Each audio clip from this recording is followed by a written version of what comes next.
What's up, everybody? This is Carolina Mike, your host for SharePoint in 60 Seconds, where you get the information you need right up front. And if you want more, stick around for a step-by-step walkthrough.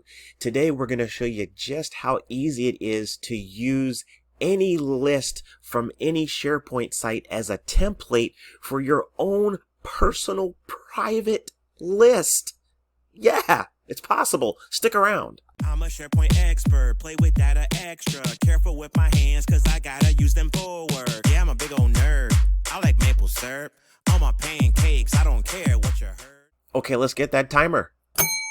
Alright, first thing you're going to do is you're going to go over here to SharePoint app bar, going to click on create a list.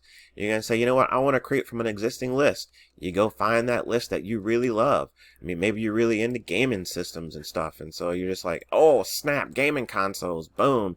You're like, yeah, this is going to be mine, okay? And you create it in my list. Boom, create. You did it. You did it. There. This is in your own My Sites. So you're the only one who has access to it unless you share it with someone. So there you go. So let's talk about how all of this came about.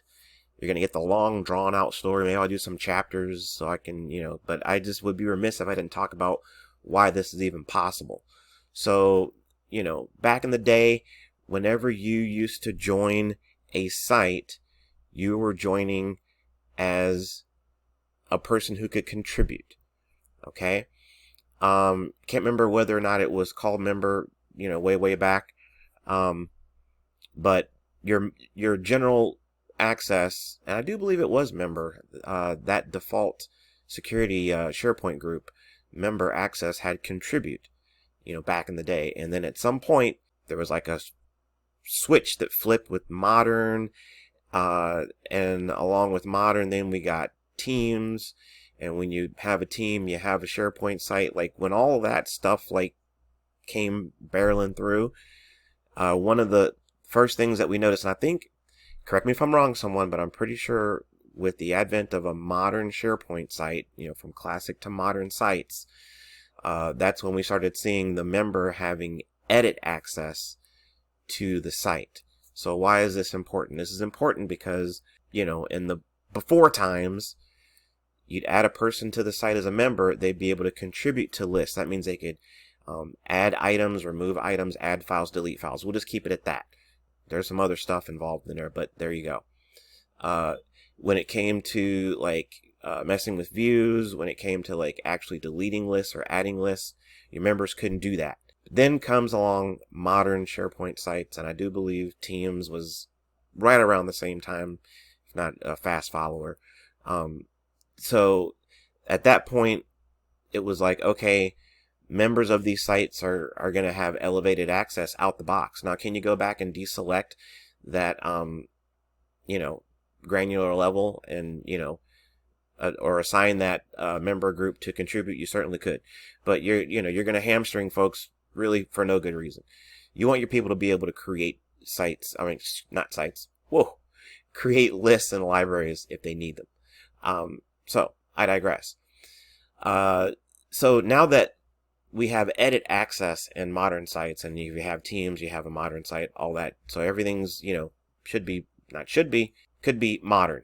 And if you're in that environment, you have the ability to, as a member, the edit access gives you the extra ability to add entire lists, remove entire lists, add libraries, and remove libraries. So with that, now you can use that.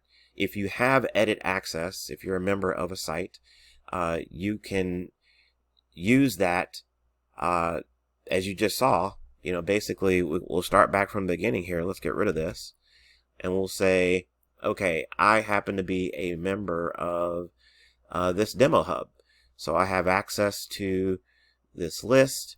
And because I have access to, create lists and create libraries, I can use whatever list I encounter on this site as a template in my own personal My List area. And My List is basically just your separate area within SharePoint where you can create lists. You can figure out how you want that list to look in your own environment, and then if you really dig it, you can rebuild it, in the other site.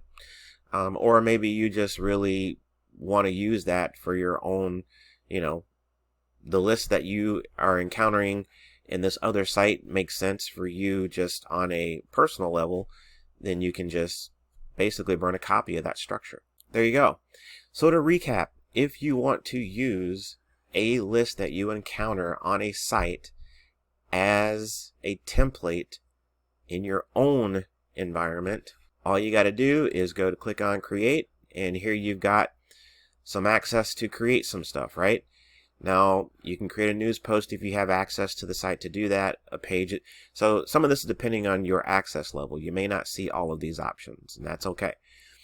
But then, there you go.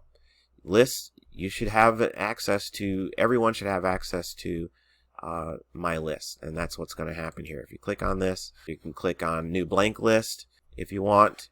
It would add it to your my list. You can also start from here and actually create it in a site that you have access to that's not my sites as well. So there's that. But let's say that let's do this again. So you want to use something you find as a template. You're going to say create from an existing list. So you find the name of the site where you know that list lives. Helps if you just go to the site, then you'll already be on that site. Actually no, I take that back. Here, let's take a look at that again. So I am on the site where I want, where the thing right here, it lives on this site.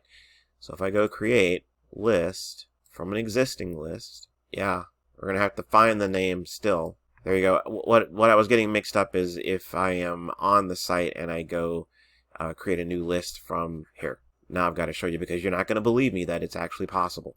Okay, so here's what I was thinking.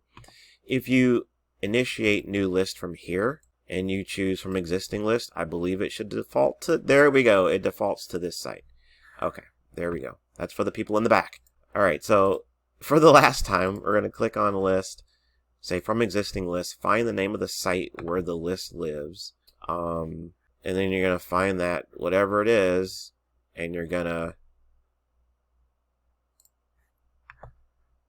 next, and then you can, rename it if it's going to help you. Give it a nice cool little icon, change the color, create, and there you go. So now you're off to the races. Well, that does it for today, everyone. Thank you so much for watching. Please like, subscribe, hit the bell for notifications and all that happy stuff. All that you do helps with the channel, helps me continue to create videos. So with that, remember, SharePoint rocks, and so do you. We'll see you next time. I'm a SharePoint expert, play with data extra. Careful with my hands, cause I gotta use them for work. Yeah, I'm a big old nerd. I like maple syrup on my pancakes. I don't care what you heard.